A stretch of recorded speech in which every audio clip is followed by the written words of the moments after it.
Morning around the world, you guys. It's Clinton again here.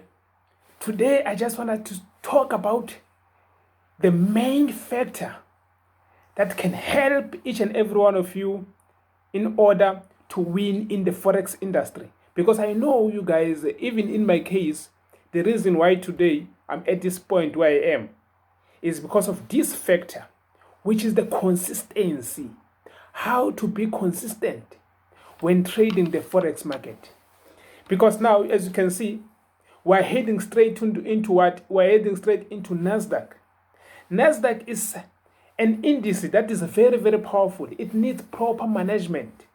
We need to be consistent. What does consistency mean? Consistency means you are profiting each and every week, or it can be each and every month, or it can be each and every year to some instances. So now, guys, it doesn't matter what consistency means for you. It can be a day, it can be 2 days, it can be a week, it can be a month, a year. It doesn't matter. What matters the most is for you to understand what you need to do in order to be consistent. Now, I've got my notebook here. And just stay up to the end of this video because, by the way, I have a surprise for you. This surprise is a tip that helped me to be where I am today. I need you guys to do the same thing. So stay up to the end of this video. Before we go into straight to my points, let's talk about this, guys. Very, very important.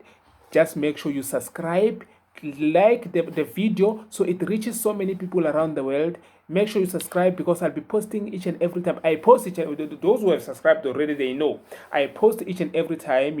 I post 2 times a week, so I come with content like this. Make sure you are subscribed. Subscription means you'll be receiving a notification every time I drop a new video. Guys, let's head straight into the topic. So, how to be consistent in Forex / Nasdaq? Because now we are heading straight into Nasdaq. We've been trading Nasdaq, we've been killing it ever since. So, how to be consistent? The trick number one that you need to be consistent, guys, is the following.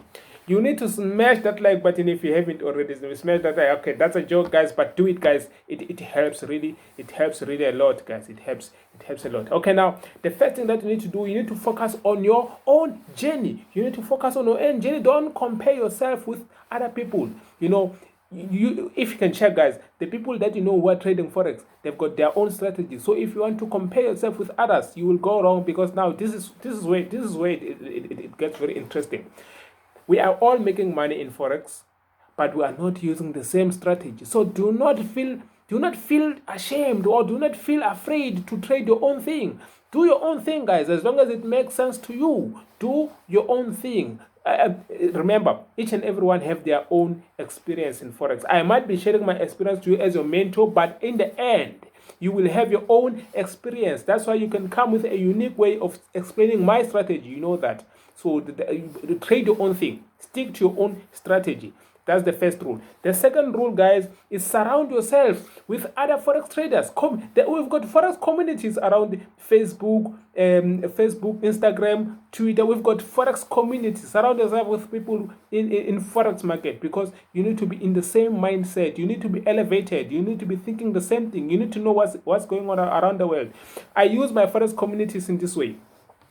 Maybe there are some news which I haven't heard. Like I remember when coronavirus came into play back in January, I heard it on Facebook the first time. I heard it on Facebook that there was a disease, whatever. So that's where I knew that I need to be very, very vigilant when it comes to my Forex analysis. So you need to be in the Forex communities. It doesn't matter whether it's Facebook, Instagram, or whatever. You need to be in.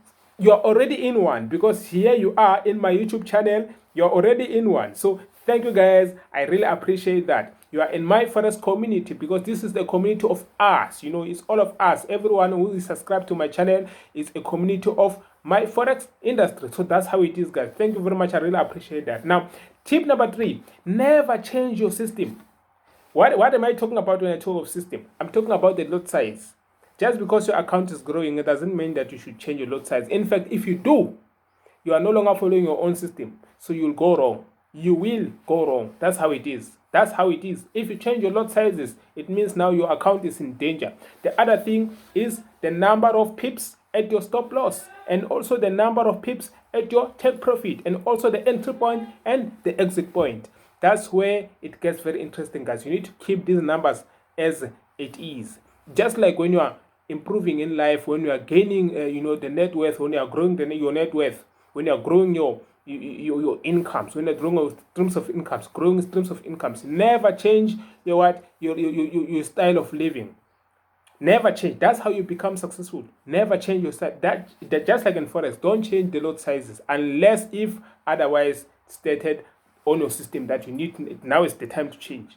Now I understand. But for now, keep it as low as possible, because that's how you become a profitable, a consistent Forex trader. Okay, now the fourth thing is to trade is the cycle, not your idea. Trade the Forex cycle, trade the market cycle, not your idea. I know you might be thinking, I think it will go down. But remember, is what you are saying. The market is saying the same thing. If the market is saying the same thing, then it will go down. But if you are just trading on emotions, no, don't play along those sides. Just stay away and relax. Okay, point number five. Always note down your profits and losses. This is a very, very tricky one. Why? Why should you do this? Why should you note down your profits and losses? You should note down your profits and losses because you need to track if you are being profitable, if you are being consistent. You see, we are still in the same line. You need to be tracking your profits and losses so that you know if you are profiting or losing. That's how you can track if you are being consistent or not. Cheers. All right, now let's continue. Point number 6. Point number 6. We are going to the last one. I told you I have a surprise for you. Point number 6. We're still having the last one. Never ever change your strategy based on your few losses. I know you guys might be having a losing week and thinking, now everything is becoming a mess. I'm not winning in the Forex. This is not my thing. And then you end up changing the strategy. I want to go to news. Now I want to trade news. Don't change your strategy because you are having few losses. Because you don't know. Maybe the next trade might be your winning one.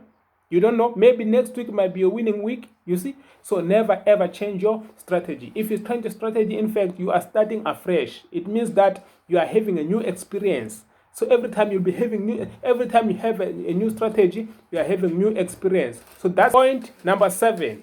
Point number 7 is the surprise. Point number 7 is the surprise. I told you I have a surprise for you. Now, point number 7. Emotions are your enemy. Your emotions are your enemy when it comes to Forex profits. What do I mean? If you are on emotions, understand, you won't be making any profits. Why? Because if you are on emotions, you'll be trading your emotions, no longer the strategy. You are trading emotions. It means now you are placing trades, buying and selling based on your emotions, because you'll be feeling like, now I want to win because I've been having some losses. So you need to master what? Your emotions. Okay, now. How do you do this? Listen to this. Emotions are directly tied to the size of your trades. Now imagine someone, trader A having an account of $1,000 and trader B having an account of $100, right? Okay. Now imagine both trades, or rather both traders, they are having a trade at 0.05 lot size. Both traders. Trader A with an account of 1,000, trader B with an account of 100. Both of them, they are having a trade of 0.05 lot size. Let's say Nasdaq. Which one do you think will panic? Of course, it's the one with a smaller account with a bigger lot size, because that lot size is bigger. It's the same lot size for all of them, but that lot size is bigger for the one with a smaller account. So that one will be emotionally involved in that trade. So you can see that the one who will survive is the one with 1,000. So it means always lower your lot sizes in order for you to be away with emotions in the Forex industry. So you need to be maintain your lot size to maintain your emotions. That's how it is. Okay, guys, thank you for staying up to this far. That was the secret of how I made it up to this far. All right, now, guys, don't forget to click that subscribe button and let's grow as a YouTube channel, because this is our community. Remember, this is our community. Let's grow as a channel. Click that subscribe and also click that like button so my video gets to more people around the world. Cheers. Take care.